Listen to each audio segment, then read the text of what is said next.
Doctor Who, Beyond the Doctor, Sleeper Agents by Paul Mars, read by Anneke Wills.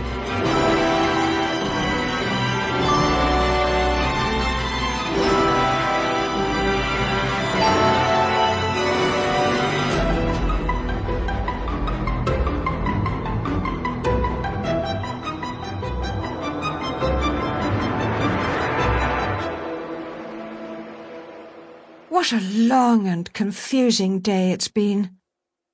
Ben Jackson and I are accustomed to exhaustion and terror and arduous escapes. We're used to running for our lives and getting away in the nick of time. And the way the Doctor operates, it's like there's never a moment for catching your breath between crazy adventures. It's almost as if he needs constant distraction. Flip the switch. Land somewhere new. Quick, look at the scanner screen. Everyone outside. Come and look. Come and see.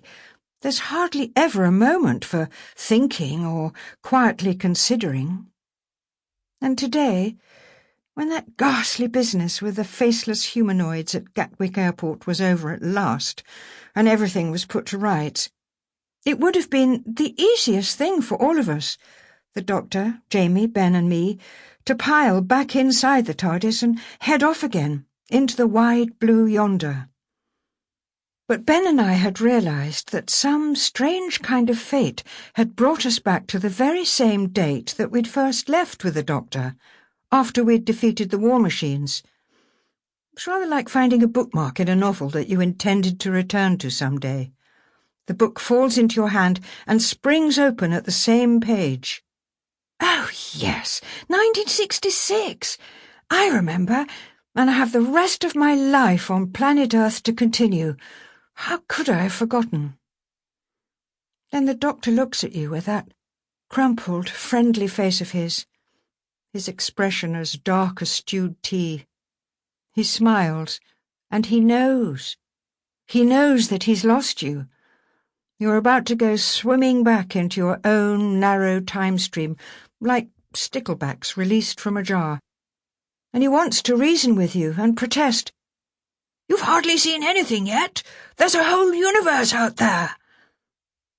In that moment when his dear face fell, and he smiled at us and said, "All right then, off you go." It was as if he was setting us free, into the wild, as if we were injured birds or animals he'd been looking after for a while, and now we were ready to be let go.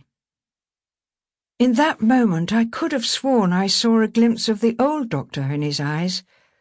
That blazing intelligence and that much flintier soul. It was almost as if he was saying goodbye to us as well. "It'll be good to feel normal again," Ben had said. I think he might have hurt the Doctor's feelings a little. "I mean, this place, it's normal," he bumbled on. The Doctor just looked at him, as if he didn't believe there was any such thing.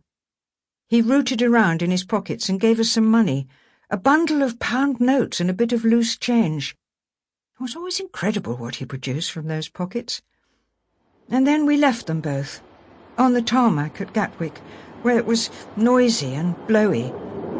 The Doctor and Jamie waved us goodbye and then went off to find the dear old TARDIS, while we went to find a taxi, just Ben and me. Suddenly I had a feeling, a shiver down my spine, even as we went through the terminal building on our way to the taxi rank. There was a man standing near to all the flight desks. He was smartly dressed and somewhat bizarrely holding a cat in his arms. I caught his eye, and he held my glance. Then we were gone and getting into that taxi.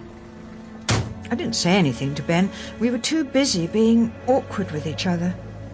I was so anxious to make sure that my spare key was in its usual hidey-hole. Meanwhile, Ben was paying the taxi driver with the Doctor's money, and now he stood on the pavement. Sample complete. Ready to continue?